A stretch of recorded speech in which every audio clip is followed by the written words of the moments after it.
VD. സതീശനെ മുഖ്യമന്ത്രിയായി പ്രഖ്യാപിച്ചതിൽ മുക്കം കാരശ്ശേരി മണ്ഡലം UDF മണ്ഡലം കമ്മിറ്റിയുടെ നേതൃത്വത്തിൽ ജനനായകന് അഭിവാദ്യങ്ങൾ എന്ന സന്ദേശവുമായി മുക്കം നഗരത്തിൽ ആവേശോജ്വലമായ ആഹ്ലാദ പ്രകടനം നടത്തി.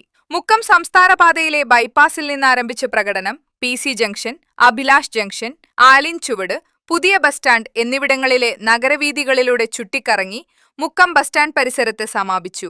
UDF working chairman KT Mansoor, Nishab Mulloli, AM Abu, Sharif Vennakkode, EK Rajan, OK Baiju, Lereen Rahath, Gafoor കല്ലുരുട്ടി, Vasanthakumari, Venu കല്ലുരുട്ടി, ജിലിൻ, Vinod Mutheri, Sivaraman Kadavu, Prabhakaran Mukkam, Basheer Thechiyad, Munthir, IP Ummer, Abubakar, C Nasar, MT Ashraf തുടങ്ങിയവർ നേതൃത്വം നൽകി. ചേന്ദമംഗല്ലൂർ അങ്ങാടിയിൽ സന്തോഷം പ്രകടിപ്പിച്ച് UDFന്റെ നേതൃത്വത്തിൽ പായസ വിതരണവും നടത്തി. Unnichekku, today news, Mukkam.